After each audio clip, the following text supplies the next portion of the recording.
لبنان کا سب سے مالدار آدمی ایمل البستانی تھا۔ اس نے اپنے لیے ایک خوبصورت علاقے میں جو کہ بیروت کے ساحل پر تھا قبر بنوائی کہ مرنے کے بعد مجھے اس قبر میں دفن کیا جائے۔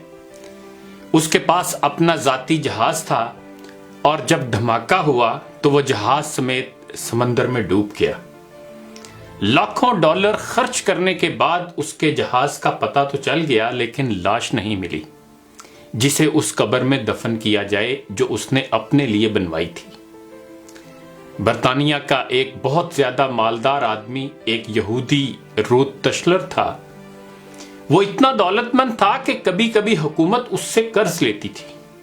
اس نے اپنے عظیم الشان محل میں ایک کمرہ اپنی دولت رکھنے کے لیے مختص کیا تھا جو کہ ہر وقت سیم و زر سے بھرا رہتا تھا۔ ایک دفعہ وہ اس کمرے میں داخل ہوا اور غلطی سے دروازہ بند ہو گیا۔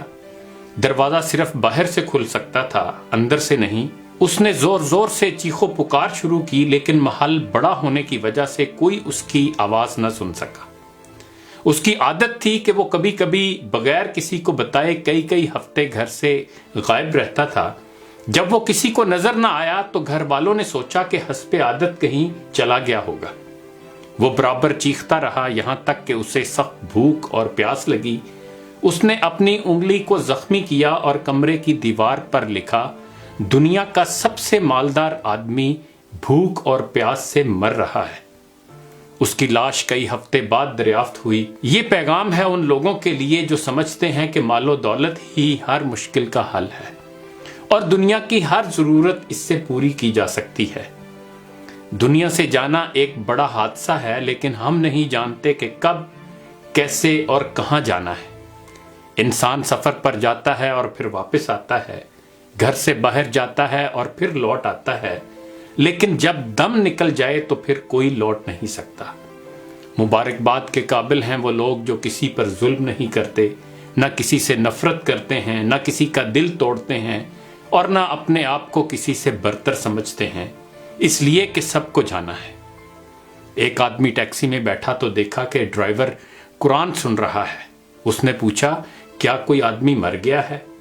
اس ٹیکسی ڈرائیور نے جواب میں کہا کہ ہاں، ہمارے دل مر چکے ہیں۔ قیدی اس لیے قرآن مانگتا ہے کہ قید تنہائی میں اس کا ساتھی بنے۔ مریض ہسپتال میں اس لیے قرآن مانگتا ہے تاکہ اللہ اس کے مرض کو دور کرے، اور مردہ قبر میں تمنا کرے گا کاش میں قرآن پڑھتا تو آج قرآن قبر میں میرا غم خوار ہوتا۔ آج نہ ہم قیدی ہیں، نہ مریض ہیں اور نہ مرے ہوئے ہیں کہ قبر میں قرآن کی تمنا کریں۔ قرآن آج ہمارے ہاتھوں میں ہے، آنکھوں کے سامنے ہے، تو کیا ہمیں اس بات کا انتظار ہے کہ ہم ان مصیبتوں میں سے کسی ایک مصیبت میں گرفتار ہو جائیں اور پھر قرآن کو طلب کریں؟ ابھی وقت ہے۔ آئیے دعا کریں کہ اے اللہ قرآن کو ہمارے دلوں کی بہار، ہمارے سینوں کا نور، ہمارے ایوب کا پردہ پوش، ہمارے نفوس کا مددگار، ہماری قبر کا ساتھی اور روز محشر میں ہمارا سفارشی بنا دیجئے۔